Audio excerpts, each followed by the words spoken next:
Good morning po mga kabayan ko. Ito nangyari dito sa Ruas Boulevard. Lahat kami before parking dito. Ito ang area.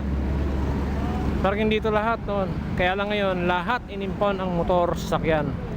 Ito yung mga nilagyan nila dito. Ang dami kaninang umaga. Wala mo lang mga kon dito, mga signage no parking. Wala nakalagay, so wala lahat. Kung meron mo siguro baka invisible. Kawawa yung mga tao, hindi mo lang bigyan ng warning whatever. Ang dayang motor nila hinatak, ang dayang motor. So anong klaseng mahala. Minsan nakakain ng dugo eh. Parang mo sabi na anti-poor. Kalasan mga motor ng mga tao cash, pero utang, installment, hahatakin pa, magbayad pa. So minsan hindi maganda eh. Ayun, napakalinis. Dati, dito kayo magpapark every time na punta ng Ruas Boulevard. Kaya nagbago iip ng hangin. Minsan maganda, sana maganda. Maganda naman ng Maynila. Maganda kailang plataforma, propaganda, napakaganda. Kaya lang medyo pag mahirap ka, masakal ka lalo. Wala, talo tayo rito. Walang parkingan, walang parking area sa kahanap.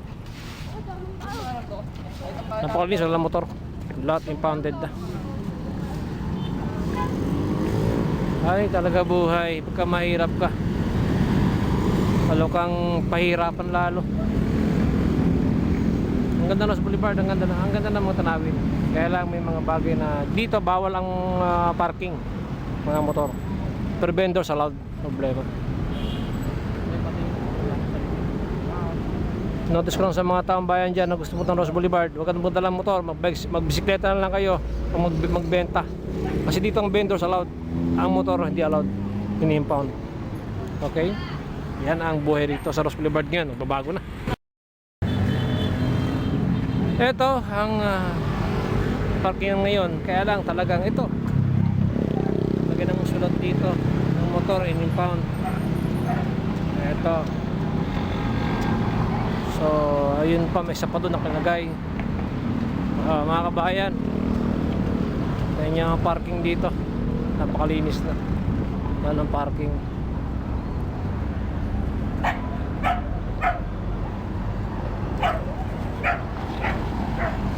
Sige, check nyo lang mga motor nyo na impound. Punta kayo doon sa DPS impounding area.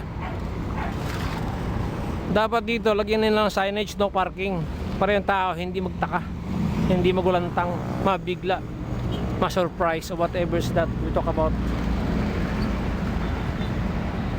Hindi tama ito na ginagawa nyo. We visit in here just to refresh ourselves, but not to put it in a huge problem. Ito yung bus nga naging motor na. Ito yung bus naging motor na. Daan ng motor doon dumaan.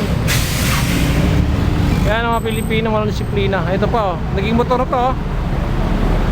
Naging motor na. Yan lang Filipino driver. Kaya naging motor na sila. O diba, saan ka pa? Pilipinas ka na.